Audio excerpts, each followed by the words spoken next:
భారత రాజ్యాంగ అమలు దినాన రాజ్యాంగ హోదాల్లో ఉన్న ముఖ్యమంత్రిని, స్పీకర్ గారిని అవమానపరుస్తున్న కేటీఆర్ బహిరంగంగా క్షమాపణ చెప్పు. ఎందుకంటే రాజ్యాంగబద్ధ హోదా సభాపతి, సభలో నువ్వు ఒక సభ్యుడివే. సభాపతిని ధృతరాష్ట్రంతో పోల్చడం అనేది ఏ సంస్కారం, ఏ సంస్కృతి, ఎవడు నేర్పిండు? మళ్ళీ రాజ్యాంగాన్ని ముందు పెట్టి, బాబాసాహెబ్ అంబేద్కర్ని ముందు పెట్టి, అటు ముఖ్యమంత్రి గారిని ఇష్టం వచ్చినట్టుగా మాట్లాడడం, ఇటు సభాపతిని ఇష్టం వచ్చినట్టుగా మాట్లాడడం అనేది మరి మీకే చెల్లుతుంది, నాకు అర్థం కావట్లేదు. ఒకవైపు మీ నాయనేమో రాజ్యాంగం వల్లనే తెలంగాణ వచ్చిందని చెప్తూ భారత రాజ్యాంగాన్ని మార్చామన్నగను, మీరేమో రాజ్యాంగాన్ని ముందు పెట్టి నువ్వు నాటకాలు వేయడమే కాకుండా నాటకాలు ఏపిస్తూ రాజ్యాంగ హోదాల్లో ఉన్న వాళ్ళని అవమానపరచమని చెప్పి రాజ్యాంగం చెప్పిందా? ఇదేనా రాజనీతి? ఇదేనా మీకు తెలిసిన రాజకీయం? ఇలాంటి ఒక అహంభావ ధోరణి ఉండడం వల్లనే మీకు ఈ స్థితి వచ్చిందని ఇప్పటికీ తెలుస్తలేదా?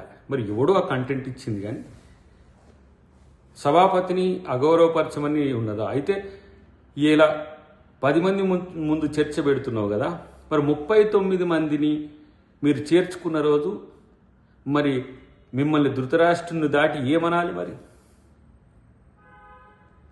ఇలాంటి ధోరణిని మీరు చేసిన ఏవైతే రాజ్యాంగ ద్రోహం ఉందో అలాంటి వాటిని అన్నీ ఈరోజు ప్రజలు మననం చేసుకున్నారు కాబట్టి మిమ్మల్ని అధికారంలోకి రానియని.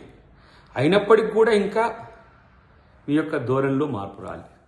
ఇక వస్తుందని కూడా అనుకోలేము, ఎందుకంటే అవకాశమే లేదు కాబట్టి. ఒక ఫ్రస్ట్రేషన్తో మీరు చేస్తున్న నాటకాలు ఏవైతే ఉన్నాయో ఆ నాటకాల్ని ప్రజలు తిరస్కరించిండ్రు, తిప్పికొట్టిండ్రు. అయినప్పటికీ కూడా ఆగట్లేదు. సో కాబట్టి ఇలాంటి స్థితి మీకు రావడం దురదృష్టకరమే. అయినప్పుడు కూడా ఏం చేస్తాం? మీ సోదరి అన్నది కదా, కర్మ రిటర్న్స్ అని చెప్పి. అంతే.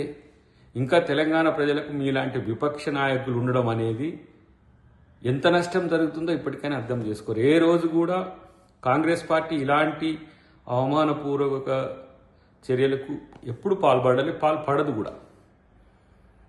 కానీ ఈరోజు మీరు వ్యవహరిస్తున్న తీరు తెలంగాణ ప్రజలు గమనిస్తుండ్రు, తెలుగు సమాజం గమనిస్తున్నది. అయినప్పటికీ కూడా మీలో మార్పు రావట్లేదు అని అంటే డెఫినెట్గా మళ్ళీ ప్రజలే బుద్ధి చెప్తారు. ఇప్పటికైనా మిత్రమా, మీరు చేసింది తప్పు అని భావించి సారీ చెప్తే మంచిదని నా యొక్క హితం.